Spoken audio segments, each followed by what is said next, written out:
ବର୍ତ୍ତମାନ ବସିଛୁ ଆମ ଗାଁର ରାସ୍ତା କଡ଼ରେ ଗୋଟେ ଚାନ୍ଦିନୀ ଉପରେ। ଆମ ସହିତ ଅଛନ୍ତି ଆମ ଗାଁ ପଡ଼ୋଶୀ ଗାଁର ନିରୁ ଭାଇ। ଆମେ ଛୋଟ ପିଲାଠୁ ତାଙ୍କୁ ଦେଖିଛୁ। ସେ ଠାକୁରଙ୍କର କାମ ଯେଉଁଠି ହୁଏ ବି ଯଜ୍ଞ ହୁଏ, ଆମେ କଳିକବୃତ୍ତିରେ କାମ କରୁଛୁ, ଯଜ୍ଞ କରୁଛୁ, ସବୁଠି ସେ ଯାଇକି ପହଞ୍ଚିଥାନ୍ତି।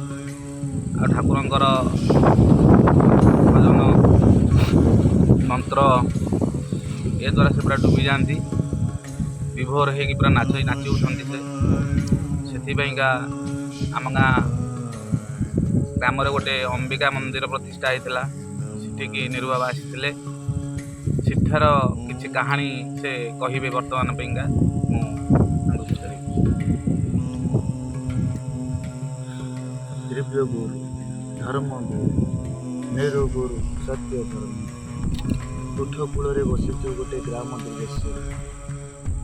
ଘାଟ ତୁଠ, ପୁଣ୍ୟ ତୁଠ, ଆନନ୍ଦ ପୀଠ, ଏକ ଚୌତ୍ରୀ ଦିବସରେ ବସିଛୁ।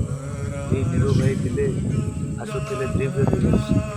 ଏ ଘଟ ସଂସାର, ଏ ଭାବ, ଏ ସଂସ୍କୃତ, ଏ ପରମ୍ପରା, ଆମ ଧର୍ମ, ଆମ ଜାତି, ଆମ ଗୋତ୍ର, ଆମ 13 ଦେବୀ, ଏ ହବ ଦୁନିଆକୁ ସତ୍ୟ ଧର୍ମ ଆଣିବା ପାଇଁ।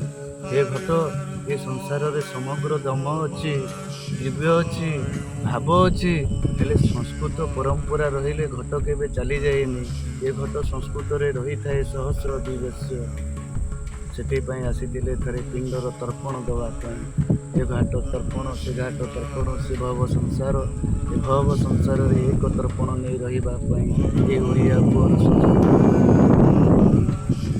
ଇଏ ଥିଲା ସତ୍ୟ ଘାଟ, ଅମୃତ ପୀଠ, ଧର୍ମଣ ବ୍ରାହ୍ମଣ ତର୍ପଣ, ଏ ଭବ ସଂସାର।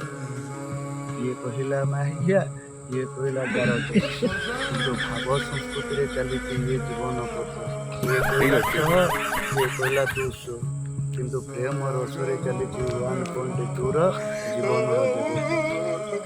ହେ ବନ୍ଧୁ, ହେ ସଖା, ଜୀବନ କ୍ଲାଇମେଟିକ ହେଲା ଖବରରେ। ମନ ମିତ ଦିନ ମିତ, ବନ୍ଧୁ ମିତ ବାଟ, କାସାଟରେ କା ପ୍ରେମରେ ପଡ଼ିଯାଏ ଛୋଟ ବଡ଼ ଧର୍ମ ପ୍ରେମ। ସେଠି କହି ଏ ଭବ ସଂସାରକୁ ଏ ଓଡ଼ିଆ ପୁଅ ସତ୍ୟ ଧର୍ମ ନମସ୍ତେ ଶରଣ ବିନ୍ଦିତେ ନମ।